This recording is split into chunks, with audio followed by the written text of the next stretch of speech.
has been very outspoken in support of Jack. He's Kaylee's ex-boyfriend. And on the Moscow police website, he is not listed, notably, as someone who has been cleared in the investigation. To your knowledge, is that significant? No, I don't personally think so, because I think that there's the entire rest of the world that's also not on that list of people who have been cleared. Right. Including Maddie's boyfriend, including any associates of Xana or Ethan that might not be involved. I don't find that significant at all. I find that significant. If Jack D was the last person to be cleared,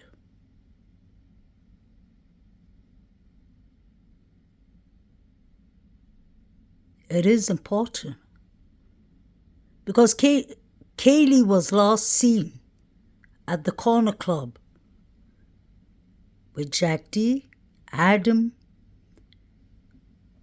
Shawalter, and the people at the grub truck.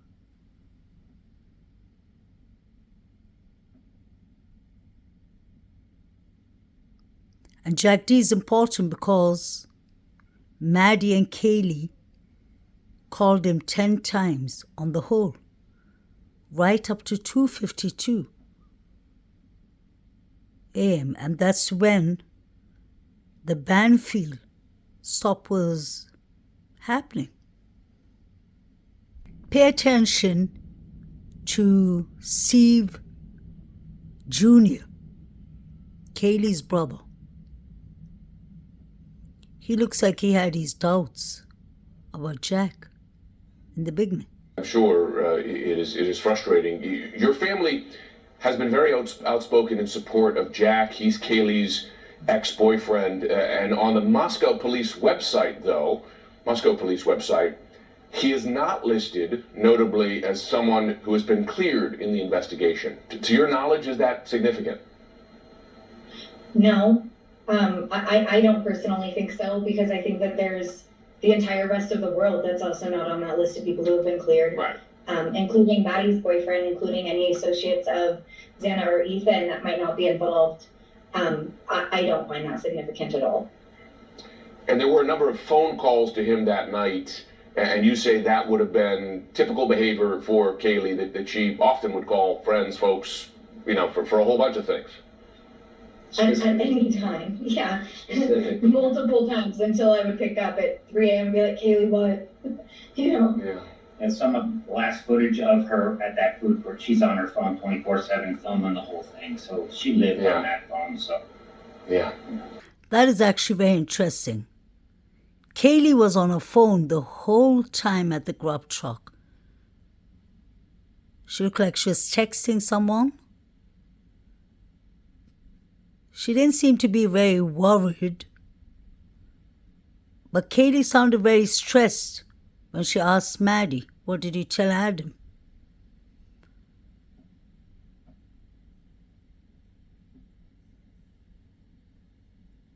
What was going on that night? Who was Kaylee texting? And why was she taking pictures of Hoodie Guy right behind her?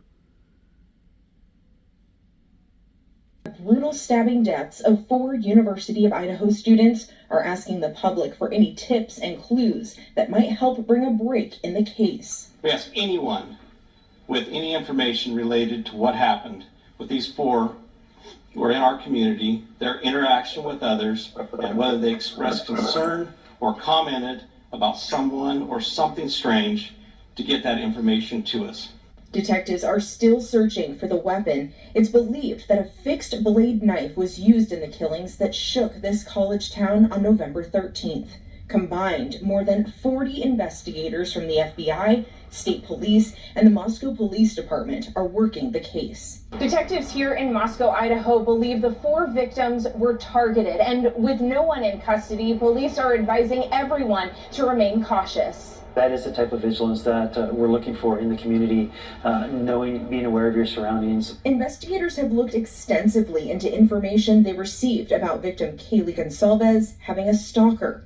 Authorities say so far they have not been able to verify or identify a stalker. The victims appeared to have been stabbed multiple times, and some had defense wounds. Meanwhile, a plan to provide a keychain alarm to women on the University of Idaho campus is in the works. If the suspects came in from the sliding door or left from the sliding door, why didn't the police and the forensic team take all that garbage that was lying outside? Because the suspects could have touched it or kicked it or stepped on it. There could have been some physical DNA on the items. The ladder was even standing there. Why wasn't it taken for evidence, just in case? This doesn't make sense. There's no imminent, threat to the public, that they do believe this was an isolated, targeted attack. What is your take on that sentiment? Yeah, I don't share that sentiment. Our family doesn't share that sentiment. I think that anything can be isolated until it's not. And until we have someone in custody, there's no real confidence to say this is isolated. It's not, it wasn't a hit and run. They're on the loose. No one's been arrested. So It wasn't a hit and run and they got scared and drove off. It wasn't a car accident. Someone did this with the purpose of doing this. Not once, not twice, not 3 times, but 4. And I don't know of anything scarier than that. I don't know what more people could be scared of. And I do want to add, being vigilant in this case is not enough. They were vigilant. They did go out in pairs. They did Uber downtown with a trusted Uber. They did Uber home with a trusted Uber. They only went to trusted places that they went every other weekend. And this was in... So if the girls went to trusted places and they Ubered home and they went on an Uber ride to the corner club and other trusted places, then I would assume that whoever did these crimes are people in their circle. Somebody who knows the girls well. Maybe like Shawalter, maybe like Jack D, Adam, the people at the grub truck, allegedly. There were many people carrying sharp edge items at the grub truck.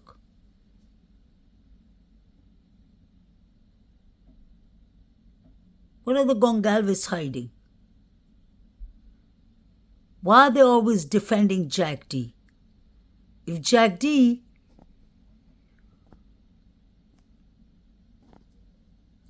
was completely innocent, he would have been ruled out first. Why was he the last person to be ruled out? And did this with the purpose of doing this. Not once, not twice, not 3 times, but 4. And I don't know of anything scarier than that. I don't know what more people could be scared of. And I do want to add, being vigilant in this case is not enough. They were vigilant. They did go out in pairs. They did Uber downtown with a trusted Uber. They did Uber home with a trusted Uber. They only went to trusted places that they went every other weekend. And this was in one of the, it has a reputation of being one of the safest Absolutely. college communities in the country. They lived on one of the most iconic streets for being seniors. It's kind of a well-known place. And, I obviously don't know for a fact, but I know my sisters, and I know for a fact they locked their doors. So by all means, they did everything right. Correct. There was a keypad on their front door. I will say, due to the, closeness of the community and due to the safeness of it, I think a lot of people had, access to that door. But yes, that door had a keypad code on it.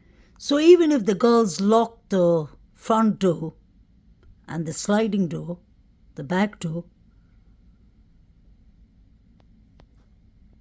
it would have still been dangerous for them because many people had the front door code. Many people, many students. People could have come from the front side, from the front door and the back door. Or they could have come from the sliding door and left from the front door, because the front door was wide open at 8:30 in the morning. Why did Xana ask her father to come and help her to fix the locks? What was going on in their house? Were there threats before the quadruples happened? Did Xana send something? And could that be the reason Kaylee was texting so much at the grub truck? Why does this family look like they know more than they're telling us? That's just my opinion. To anyone, to maybe somebody who has heard a confession already at this point, and you could speak directly to them, what would you say? Yeah, I would say if you know anything, if you think anything, if you heard anything, if you saw anything, just call it in. Even if the next morning you were taking your dog out for a walk and they were sniffing in a bush and there was a glove, call it in. Because it could be absolutely nothing. And if it is, then I am happy. And it could be absolutely something. And if it is, I'd rather have it called in 17 times than never called in at all. I think to whomever did this, if you saw someone acting out of their nature, I know it's important to protect family. It's important to protect. I had that one, Anna Sue. Of loyalty are strong, but you should be scared. And this isn't someone that should be protected. So if you noticed odd behavior, if you noticed something shared bathroom trash can, a weird smudge on the fridge after your roommate came home late, call it in. Just a weird smudge on the fridge after your roommate came home late, call it in. Any injuries, anything at all, because worst case scenario, the police talk to them and they get to go home. If they have nothing to hide, then you just did your job. Call it in anonymously. I totally agree with Elvira. Call it in. And I guess many of us YouTube creators, TikTok creators have called in many things. Without calling the police, we have put it in our channels. What about Saeed watching those pictures? Jovito watching those pictures? People yelling out Xana's name? Why aren't the police doing anything about that? I personally believe these were people the four students knew. I believe these were people who were chilling in the yard, because there were a lot of parties going on in that house. We've seen the police there several times, plenty of times, for noise complaint.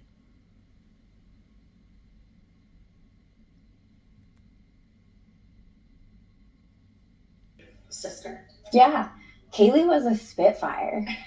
She absolutely was, the tan blonde with a beautiful smile that lit up the room. But she absolutely was, the tan blonde with a beautiful smile that lit up the room. But you hear that every time. She was so much more than that. She was an absolute brat. She was an absolute, like a true sister. Totally, just to be genuine. I know that that's what she would want, is just that authenticity, because that's exactly who she was. She didn't take any crap from anyone. She didn't take any BS. She was a fighter. She was stubborn. She was the absolute justice police. One of her very first phrases was, "What about me?" She was always concerned about what was next. And Kaylee, unashamed of anything, loved the finer things in life. I would go up to her closet and take her and be like, "Olivia, that's literally Calvin Klein. Like, it's literally like name brand." And I'd be like, "I don't know what Brandy Melville is, Kaylee. Like, okay, you can have it back. Sorry." But that was Kaylee. She loved the finer things, and she loved adventure. I won't say she just hated sitting, because we had plenty of lazy days together, but she liked to have she collected memories. She loved taking photos. She loved having a very social life. She loved being that person on social media, and there's nothing wrong with that. So I know that those profiles are public, and I beg people to look at those gracefully. But yeah, look at them, because they were real human beings, Kaylee and Maddie, and they posted real college girl things, and they loved it, you know? May Kaylee rest in peace, and the other 3 victims. But when I think about it in the psychological perspective, the world has changed. When we were younger, there wasn't that much social media actually. We had a social life.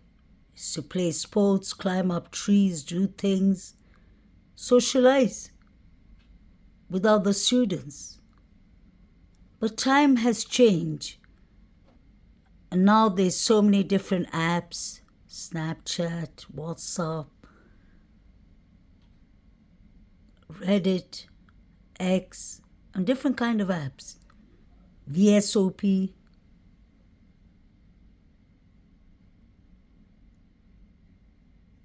Instagram. And when our young adults, our children, I have a daughter who's 27 years old, 28. And obviously she puts up pictures on her Instagram and such things, but I always tell her to be careful. And she tries to be careful because it is important. There are some good people out there and the many nasty people out there. And it depends what pictures you put out, because it can attract different kind of people. People who don't have good intentions. And especially if your location is on and if people can see more intimate pictures of yourself or pictures of young women enjoying their life but are dressed in bikinis and such things, that can lead to a certain kind of creeps, stalkers, and people who would harass you. And we've seen many pictures of the 4 victims enjoying their college life, but dressed with very little clothes, to be honest. And I wonder if that could have attracted some terrible people who could have committed these crimes. And the fact that Alivira is telling us that her sister Kaylee, may she rest in peace, loved the finer things in life, makes me concerned as a mental health counselor. It is all right to enjoy the finer things in life, but then the question is, if you're too occupied with the finer things in life, and if you get dependent on the finer things of life, like designer clothes and designer shoes and designer bags, that costs a fortune. And these are college students. Could they be making an extra buck on something else? Just a question. It is kind of concerning. I don't have an issue with Kaylee getting a Jeep, because, like her family said, they could have helped her out and she could have got an installment plan from a bank. That is normal. But to have designer clothes and the finer things in life, we all have a lot of designer things, I'm sure.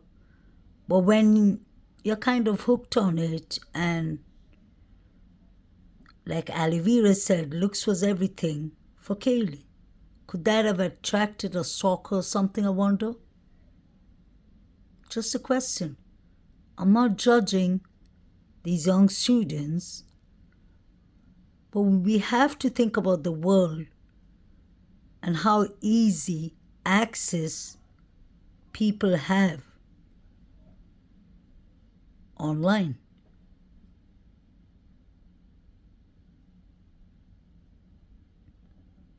I wouldn't be surprised if 1122 Kings Road had cameras hidden in the house,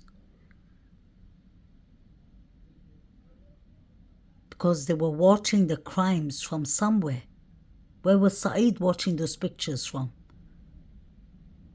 Geo Snapchat is what I heard.